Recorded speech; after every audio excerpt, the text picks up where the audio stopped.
Hello, Lindsay. Good afternoon. I didn't manage to do the backdrop, I'm afraid. That's okay. That's okay. A kitchen is also good.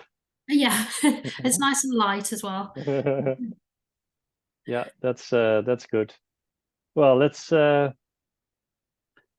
see. We have some people joining. Welcome, everybody. We'll wait a few more minutes after the top of the hour until we will start. So if this is your moment to take a cup of coffee or a Diet Coke or a Rivella Light, whatever your taste is, then please go ahead.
I propose that we wait a few more minutes. Please bear with me.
Right. So apparently some people had trouble finding the link. I've just resent it to all participants, but we will start in 1 minute.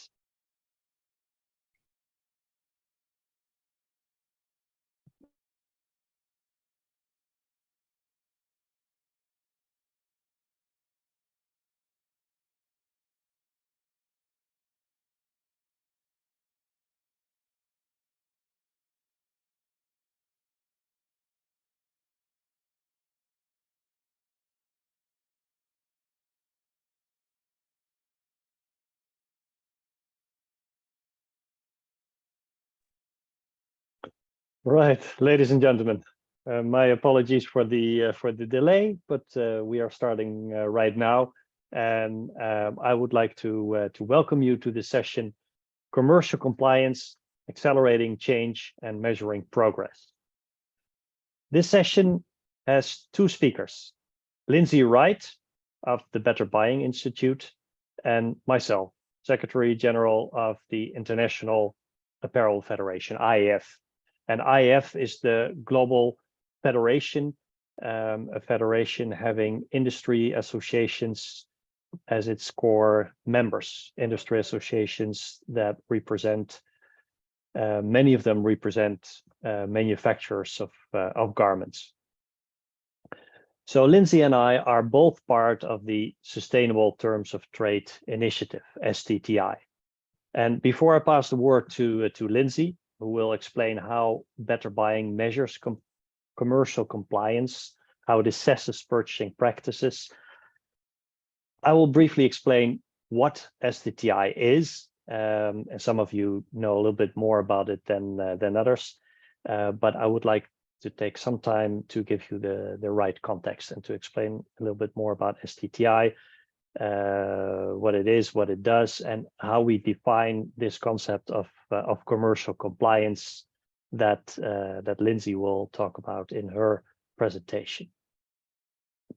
I would like to tell you that this session, as many sessions that we have, are recorded, not to broadcast it in any other way, but to use it to listen back to within our STTI group, and to be able to learn from it again. Then, before I start to talk about STTI, and I will share my screen with you to present. Let me say that after Lindsay's presentation, I will ask some follow-up questions. So I'll put on the hat of moderator, and after that, the floor is yours. So if you have any questions popping up in your head when you listen to either of our presentations, you can immediately put them in the chat, and I'll look at them when we start to do the Q&A.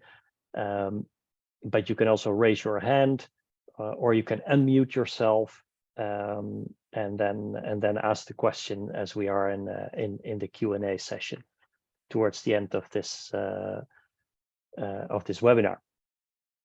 So that's a little bit of how we're going to do this. Now let me share my screen for you and start this presentation on STTI.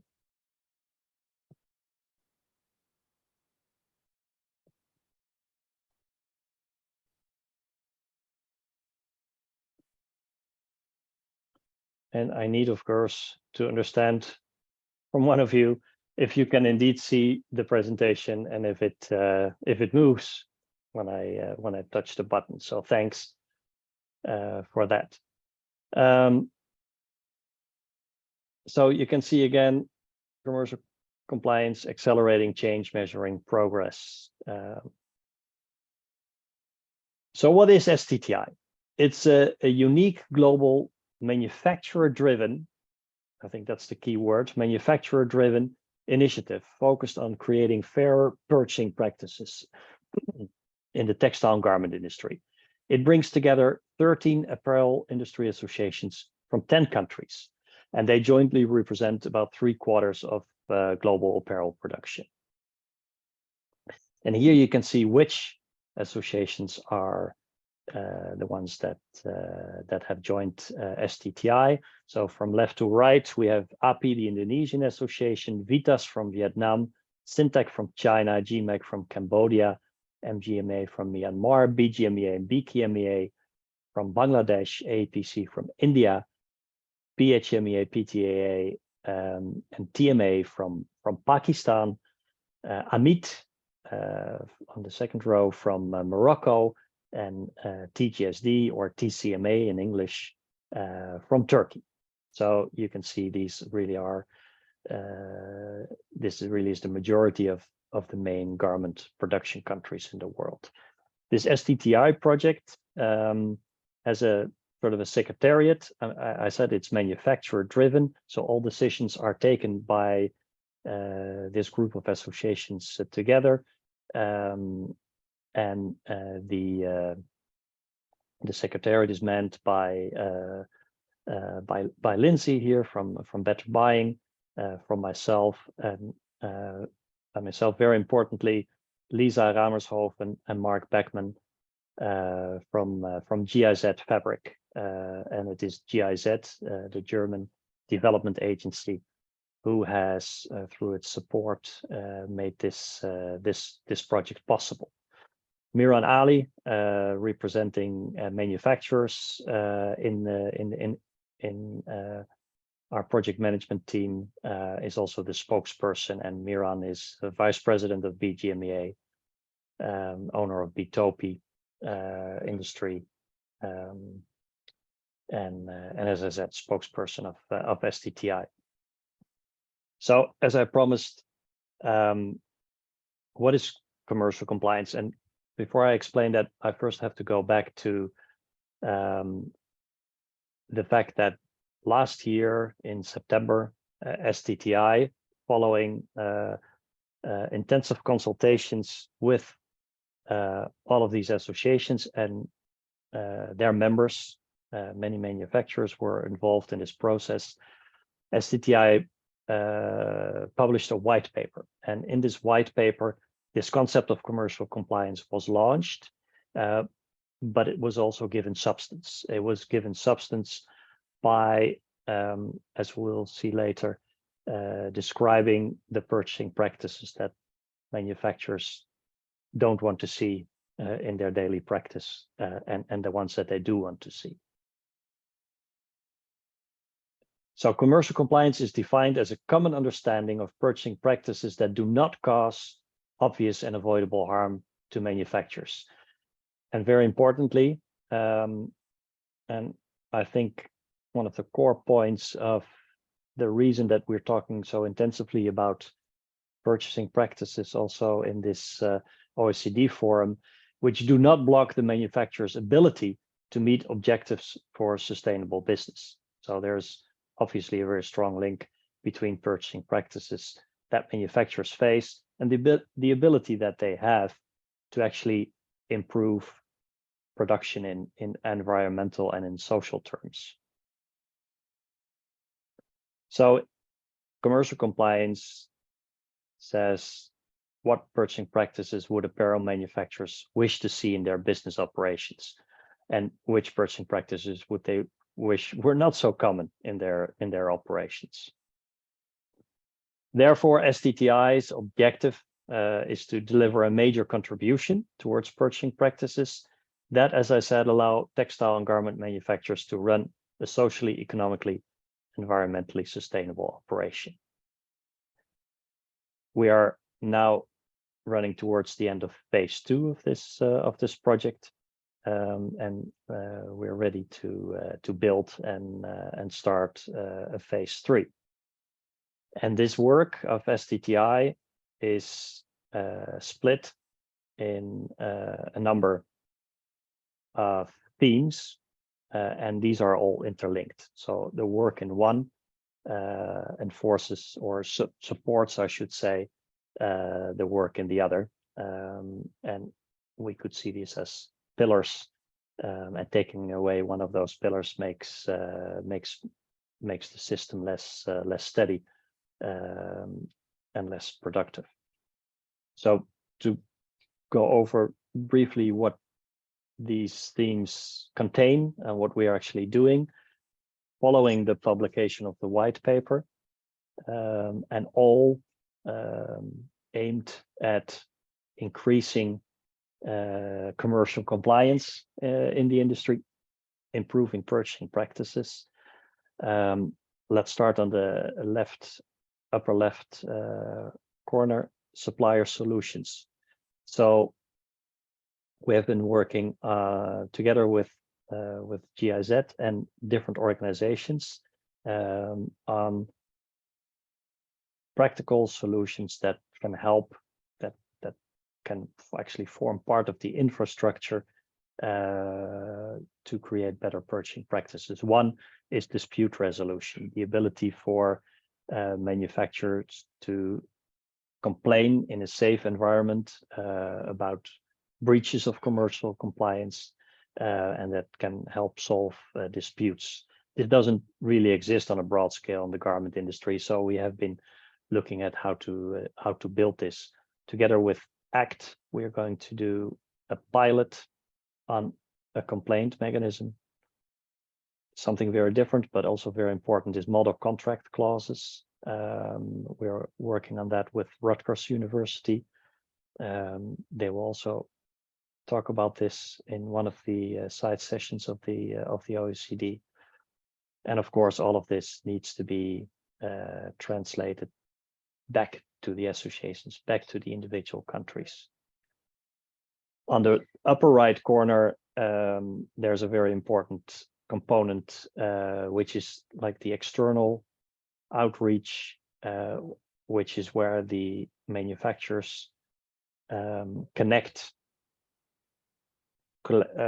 collectively within STTI with individual brands and retailers, but more often collective groups. So we have been working as STTI on commercial compliance with the Sustainable Apparel Coalition, advising on the inclusion of purchasing practices along the lines of STTI in the brand retail module of the SEC.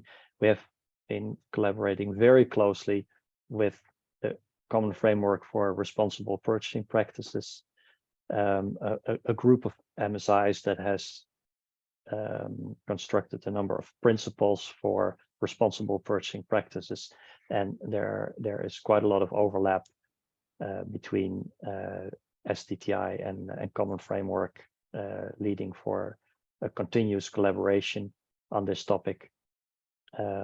We're starting to work through ACT with brands and retailers, and also starting with some other MSIs. Now I'm leaving a very important one last, so I can make the bridge to Lindsay's presentation, which is assessment. But on the lower right corner, we have research. When we wrote this white paper as STTI, there were a number of instances where it was very clear what type of purchasing practices manufacturers really don't want to see, that really hurts them.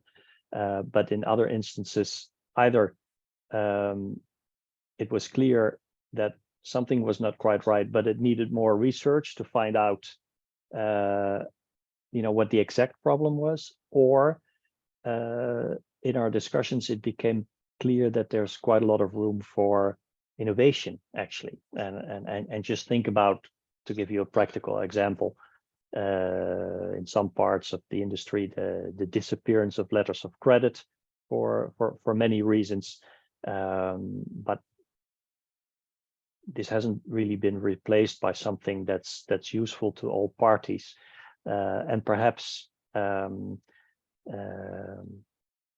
a bigger scale, there are some innovative solutions to make trade in a way safer, but not in an expensive and cumbersome way, as was the case with LCs. So sometimes answers for better purchasing practices can also be given by further research, and that's what we want to do in that part. And then on the lower left corner, there's assessment, and that covers really very much the work of STTI with better buying, with assessing purchasing practices where manufacturers do the actual assessment and actually well before the Sustainable Terms of Trade initiative was started. The Better Buying Institute had already started to do this, so it was clear that we wanted to pool resources in this case. So it's my pleasure, after having explained to you a little bit about what STTI is, what it does, what it will continue to do, what commercial compliance is, I would like to pass the word to Lindsay. And when you start talking, Lindsay, I will bring up your presentation, right? Great, thank you. Thanks, Matthias. Yeah, thank you, everybody. My name is Lindsay Wright. I'm Senior Manager of Communications at the Better Buying Institute. We've been involved in STTI from the outset, as Matthias explained. So, yeah, I'm just going to talk you through how we have measured commercial compliance to date at the Better Buying Institute, and how we plan to do so going forward beyond the life of STTI.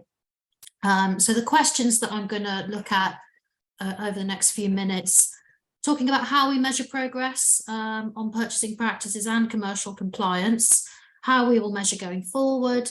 I'm also going to touch on how brands and retailers can partner with their suppliers to really drive change, which is what we want to see above all, and what it actually means to be a true partner to your suppliers.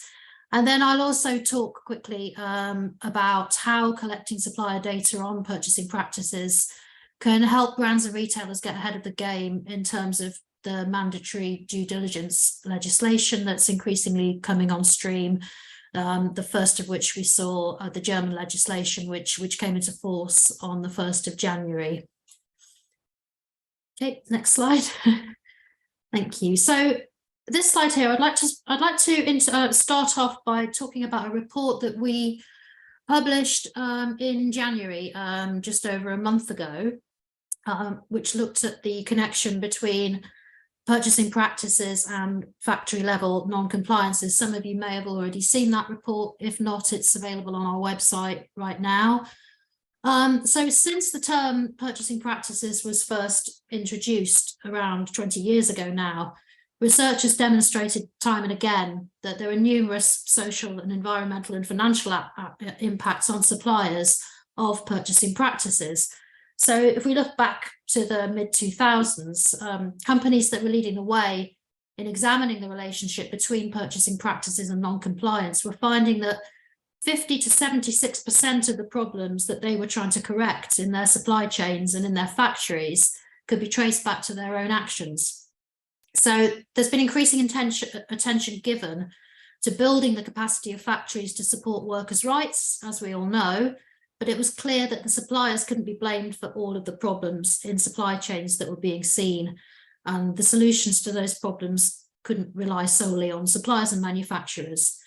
As you'll see from this slide, research published by Better Buying Institute recently looked at all the available research and confirmed the link between purchasing practices and non-compliances. And most of the research findings that we reported were available prior to COVID-19, which suggests that the pandemic only intensified known impacts rather than creating new ones. The greatest impacts were found in relation to working time, contracts and human resources, and compensation, with some evidence of impacts on occupational health and safety. So just a quick reminder from the Better Work Compliance Assessment Tool clusters, here's what each of those areas covers. Working time covers things like regular hours, overtime and leave, contracts and human resources, dialogue, discipline and disputes, employment contracts, contracting procedures, termination, compensation, minimum and overtime wages, premium pay, wage information, deductions, paid leave and social security, and obviously occupational health and safety. You're looking at things not just like chemicals and hazardous materials and worker protection, but management systems, the whole working environment, health services, first aid and emergency preparedness. So good buyer purchasing practices are so inextricably linked to supplier sustainability and suppliers' ability to pay living wages and provide decent work conditions, that brands can't claim to be carrying out effective human rights due diligence if they're not identifying how their purchasing practices are impacting suppliers and workers. And as mandatory due diligence legislation comes into force, responsible purchasing practices and commercial compliance are an essential, not just a nice to have. Next slide.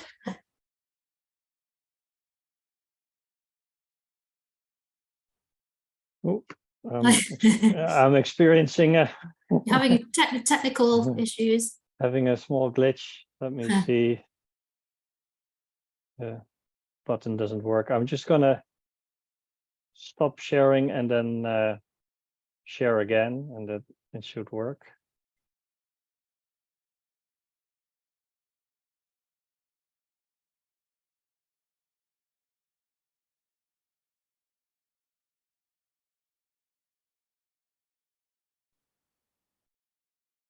That's it. There we go.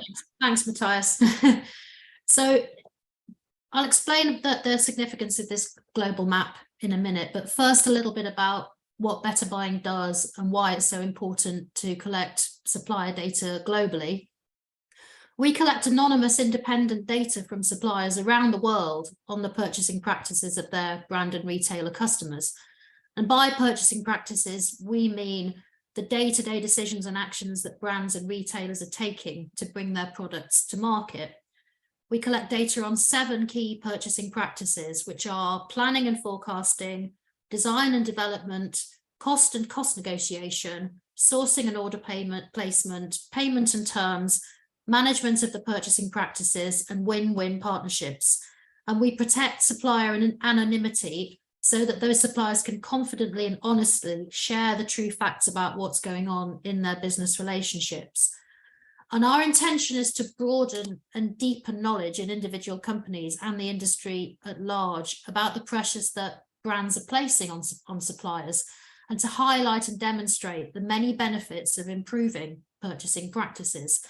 Primarily, we do that because, as we've seen, workers are impacted by poor purchasing practices on the parts of brands and retailers, but suppliers are impacted too.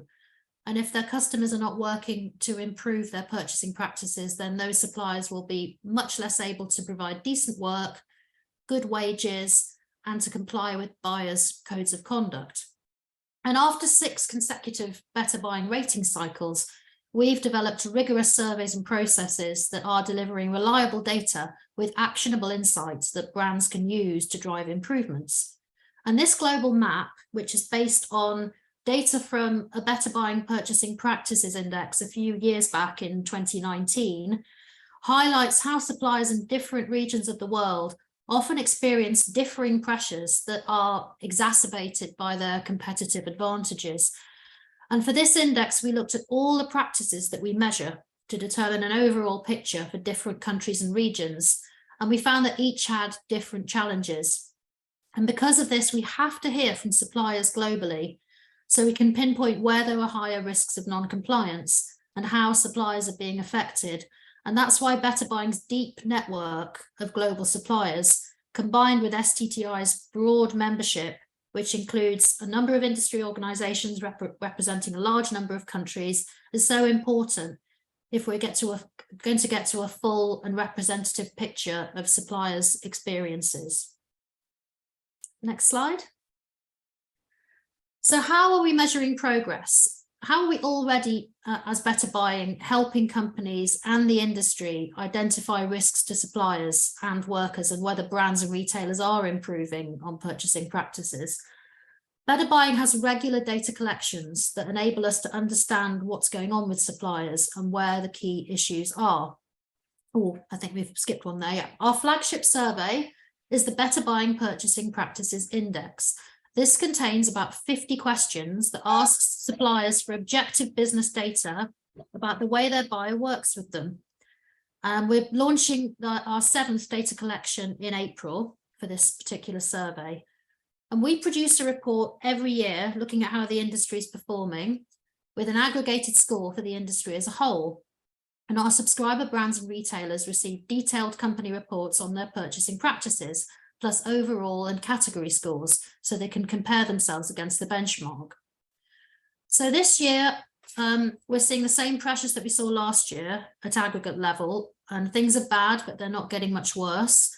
Most of the companies that are subscribing with us are making improvements in a variety of areas.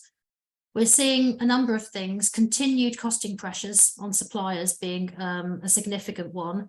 Only 41.6% of suppliers are reporting that the prices that their buyer is paying them are covering all the costs of compliant production. This is an ongoing problem. And of the 58.1% reporting that these orders are not covering all the costs of compliant production, 82% report that the prices they're being paid aren't even covering the cost of raw materials, component parts, or labour for producing orders. Suppliers are continuing to report that the buyers they're rating use cost negotiation strategies that put high pressure on their businesses. 51.4% said that in 2022, 51.5% said it last year in 2021. And the most frequently reported strategies continue to be the familiar take it or leave it, meet the target cost or you won't win the order. That's 51.2%. And demanding level prices are maintained from year to year with no consideration for inflation. Discounting is still an issue for 1 in 7 suppliers. Just over 15% said that the buyer was not paying orders in full. We asked suppliers a number of questions related to discounting. For example, the percentage of purchase orders that were being paid in full. But we only asked them about reductions that they believe that the buyer is responsible for, not ones that they accept are down to them. And the most frequently cited reasons that we're hearing in relation to reductions are unsubstantiated claims related to things like quality, packaging, or logistics, and duress from buyers because of poor sales, some of which are COVID related, or shipments that have been late because the buyer didn't give them enough lead time, for example. And most frequently, 80 to 89% of suppliers report that all the customers' orders are paid in full. And among better buying subscribers, for example, if you look at the extremes of the suppliers that are subscribed, the brands that are subscribing to us, at one end of the scale, you've got a brand that's paying half of its suppliers all orders in full, and the buyer at the other extreme is paying all of its orders in full. Getting paid continues to be a problem for suppliers.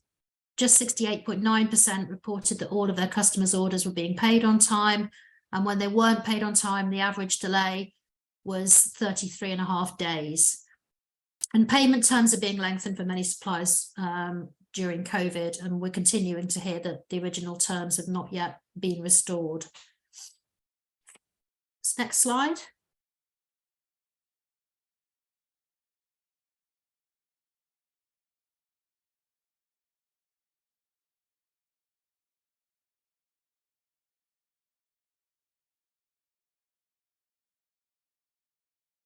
I think it's slide 6, Matthias.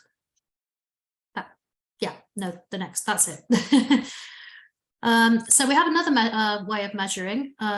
We have the Better Buying Partnership Index, which is a shorter survey, which runs in October each year.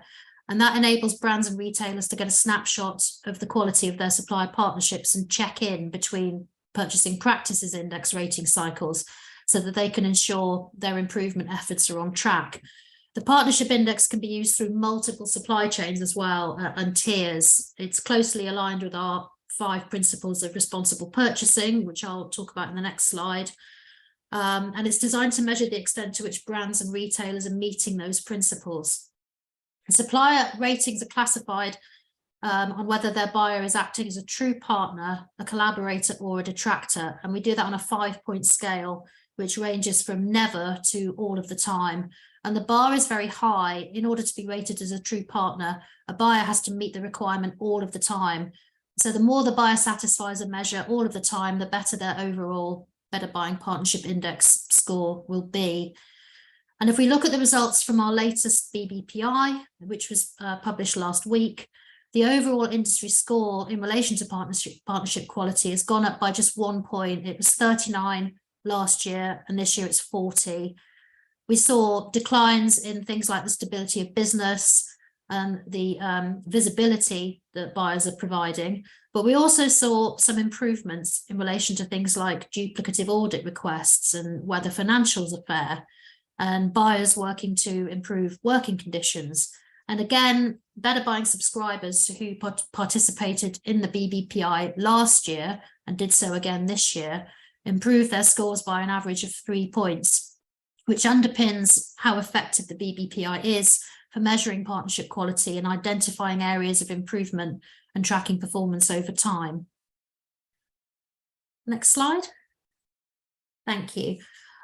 This slide just really shows how all our tools and resources fit together. As well as the 2 surveys that I've talked about, our suite of tools and resources include brand and retailer e-learning, which is a whole company course that we run, an e-learning course, supplier roundtables and micro-surveys on particular topics, on things like health and safety, for example, so we can touch base with suppliers on an ongoing basis. And at the centre, you'll see 5 principles of responsible purchasing. This provides guidance on where companies need to be aiming, and it's integrated with both of the surveys, which enables brands and retailers to measure the extent to which they're achieving them. So the 5 principles are, very quickly, visibility, which is about buyers needing to provide enough information to their suppliers to enable them to act, information on planned business. Stability, which refers to the need for buyers to give their suppliers steady and predictable business across the year. Time, which is about buyers needing to provide enough time for suppliers to complete all processes. Financials, which is about using fair financial practices with suppliers. And finally, shared responsibility, which is about buyers playing their part in improving supply chain, social and environmental sustainability. So this slide is really just to demonstrate the measurements are already in place, and that we will be incorporating commercial compliance measures into those too. So the next slide. Okay, as part of our participation in STTI, we've developed and are measuring whether buyer purchasing practices meet the definition of commercial compliance, which Matthias talked about earlier. We ran an initial survey of commercial compliance in 2021, and then we talked with the supplier associations involved with STTI as to how we could simplify it and streamline it so as to maximise supplier engagement. And this simpler, more refined survey ran between December last year and January 2023, just passed, closing a few weeks ago. And the changes that we made in terms of how we asked those questions about the extent to which customers were meeting the different requirements and the much higher volume of participants we got compared to last year, it makes it quite difficult to make direct comparisons between the 2 surveys. So we are treating this survey, the one carried out between December 22 and January 2023, as the baseline and the one that we'll be using going forward to measure compliance. So as you'll see, we have 304 responses, which was up significantly from last year, and 91 unique buyers rated, with most of the ratings coming from China, Taiwan, Hong Kong, South Korea, with some from Turkey, Bangladesh, the US, Mexico, Singapore, and India. Next slide, please. And here are some of the top lines from what that survey told us in relation to what suppliers report as the areas of least and best compliance. So here we have the areas of least compliance, which are about whether a supplier reports that a brand is rarely or never in compliance. So you've got whether the buyer allowed the supplier to change a mutually agreed price when external costs were fluctuating, whether the buyer's payment terms were 60 days or less, or whether the buyer was updating forecast on at least a monthly basis.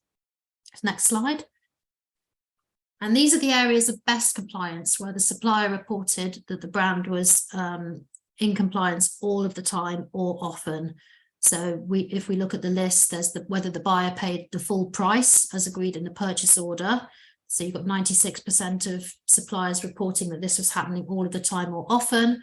Whether the buyer jointly agreed with the supplier on time and action calendars and deadlines, 89%. Whether the buyer's terms of order specified when ownership and responsibilities would transfer from the supplier company to the buyer, 83%. Whether orders were priced to cover all the costs of compliant production, 78%. And whether the buyer provided monthly updated forecasts, that's at 55%. So I'm just going to talk quickly about true partnership and how we define that at Better Buying Institute.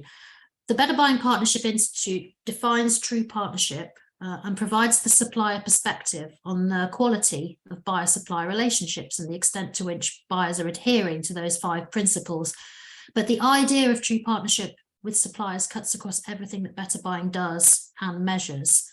So the BBPI defines a true partner thus: true partners understand and embody their role in creating mutually beneficial and sustainable partnerships. They seek input from suppliers through two-way dialogue and work closely with suppliers towards shared objectives and win-win solutions. And their work and use of time and resources is efficient and non-duplicative. Their partnerships are marked by fairness, risk sharing, and a long-term focus. So responses of all of the time belong to the true partners category. And buyers whose suppliers rate them as meeting the measure sometimes or often will be collaborators, while those who meet the measure rarely or never are classed as detractors. So a buyer whose suppliers report that they never or only rarely treat them fairly in their financial dealings, for example, or give them enough information or visibility to plan production, they have a long way to go towards being a true partner. Next slide. So a quick reference to the mandatory due diligence legislation and how purchasing practices data is so important in relation to that. Increasingly, brands and retailers are being required to carry out mandatory due diligence. German legislation came into force on the 1st of January, with Dutch, EU and Canadian legislation also in the pipeline. We've highlighted before the clear and proven link between purchasing practices and factory level non-compliances. The German Act requires brands, for example, to identify, prevent and address human rights and environmental abuses in their own and their direct suppliers' operations.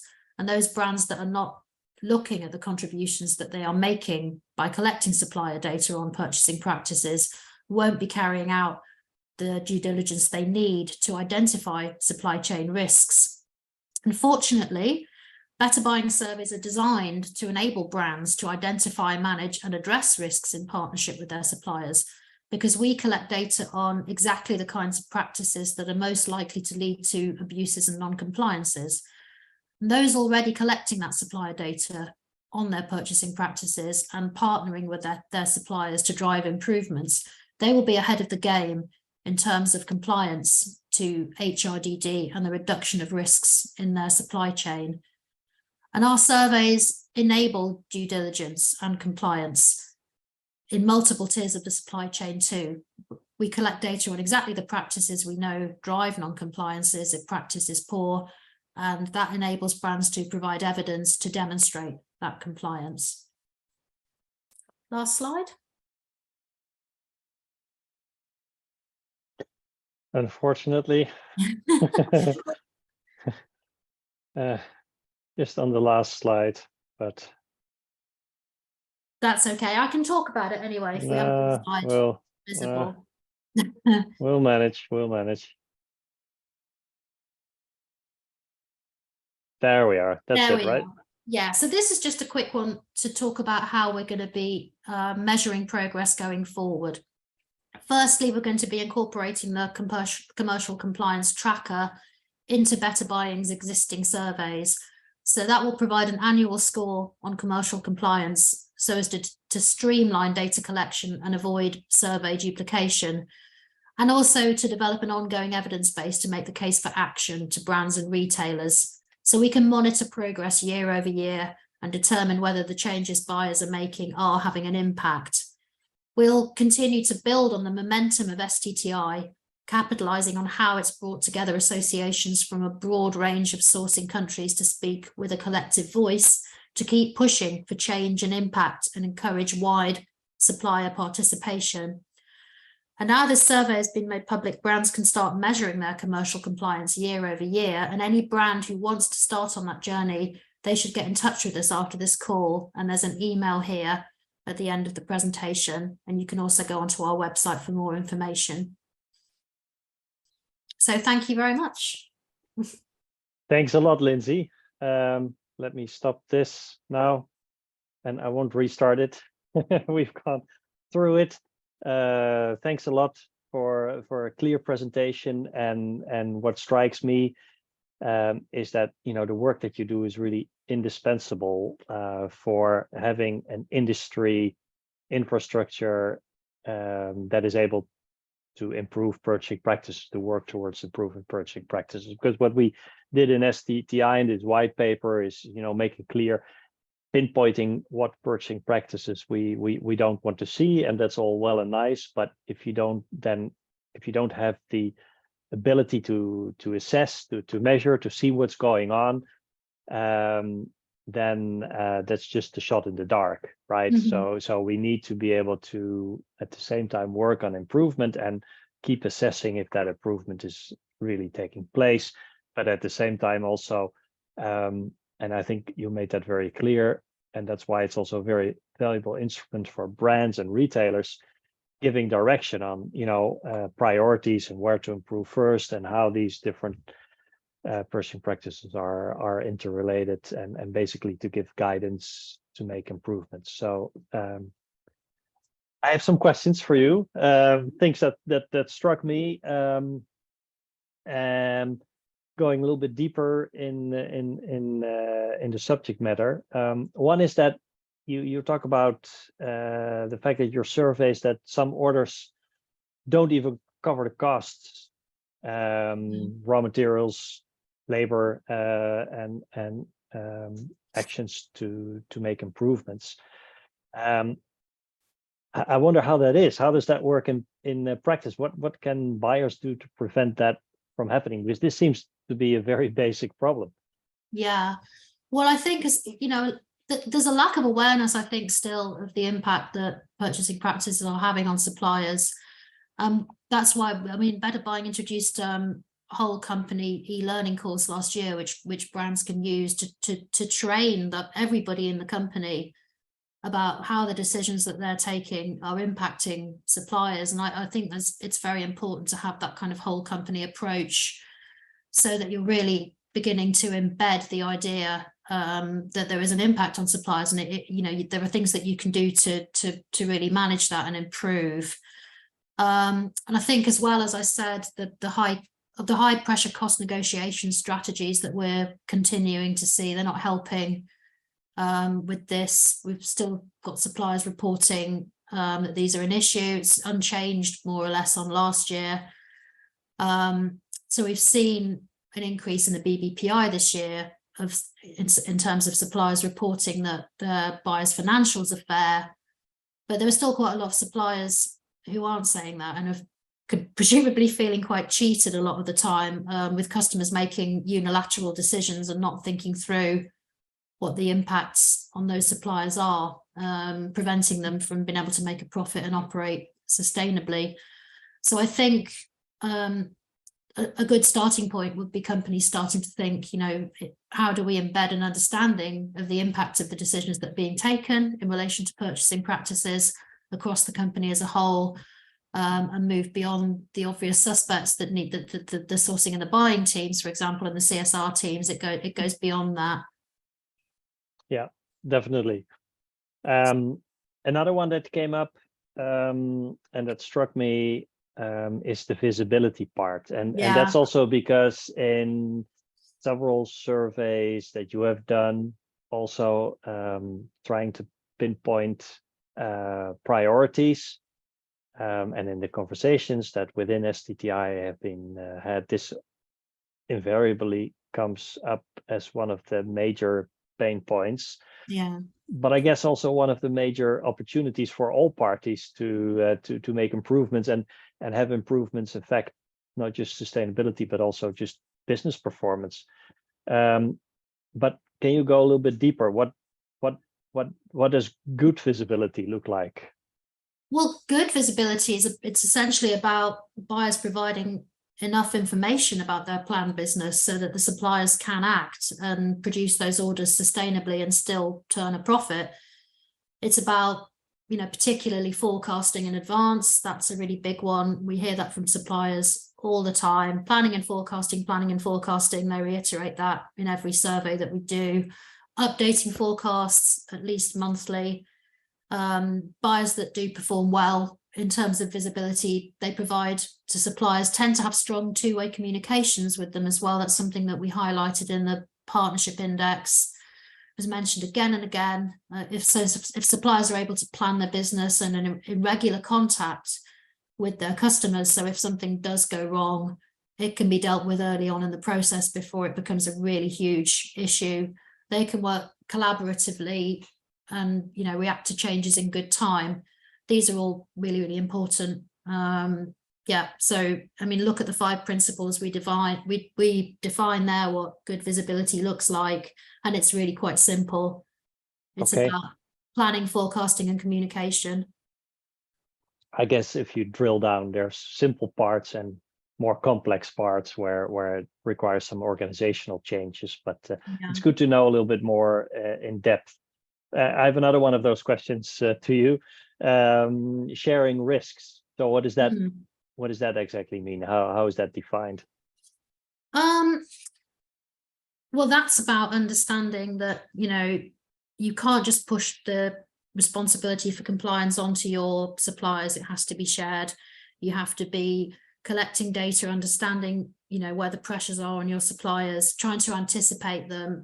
That's why the connection between data on purchasing practices and human rights due diligence is so important, because if you're looking ahead, you know what to look for. If you have been collecting data year over year and you've seen where the improvements are and where you're starting to fall back, you can start to identify that before it becomes an issue again. So if you're subscribing to Better Buying, you can use the partnership index to check in between the annual purchasing practices ratings cycle, where you would be getting that detail, and keep an eye on whether you're on track in the areas that you need to keep a focus on. So don't just wait for the 1st of April.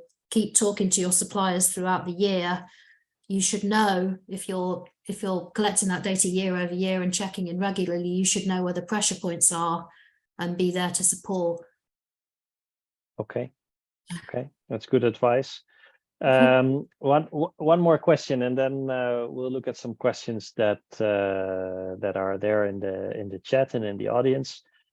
I bet that people listening to what you say and to what explanation of what Better Buying does figure, what if individual buyers were actually scored on commercial compliance, and this score would be visible among manufacturers, right? That would be turning the scales a little bit, because the other way around, of course, happens all the time. Manufacturers are scored, and these scores are used, which I think is normal.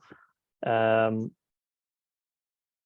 it's also, I guess, normal the other way around. Are there any ideas of working towards that? Is that, or are there practical barriers to do that? Well, we're very pro transparency on the part of the brands and retailers that subscribe with us, and I don't know if others have seen, but one of our subscribers last year, Samwell Corporation, they made their BBPPI company report and scorecard publicly available, which I think is showing tremendous leadership there. And brands can only really be they need to be able to benchmark their performance against competitor brands and see if they're doing better. And I think that's a really interesting idea. And the more that brands are prepared to be transparent in relation to their supplier data, the better, and that will really drive the race to the top.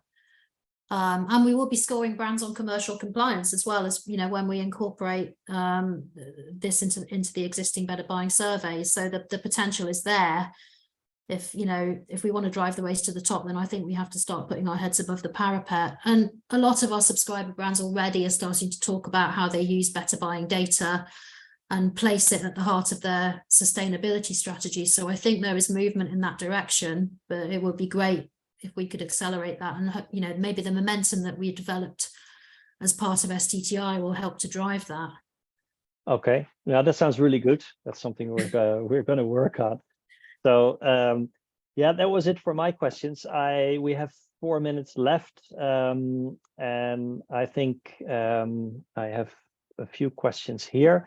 One is, Lindsay, are you seeing year on year the same brands who are detractors? I guess that was in the partnership index, right, where you have a detractor category. Well, I mean, across the board, we only started measuring last year. We only launched the partnership index in 2021.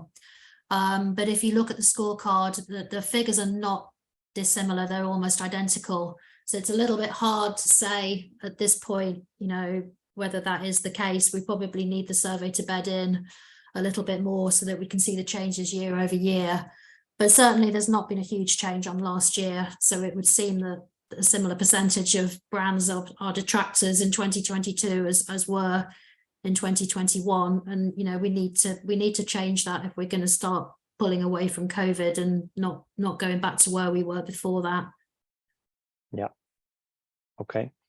Another question. Can you clarify if most of the suppliers who complete the surveys have been asked to complete the survey by their brand customers? So yeah, absolutely. Yeah, is it like a captive audience in a way? No, not at all. I mean, it's a bit of a mixture. Okay. It's how the subscriber brands that work with us, they proactively invite their suppliers to rate them. But a supplier can rate any brand, any customer that they work with.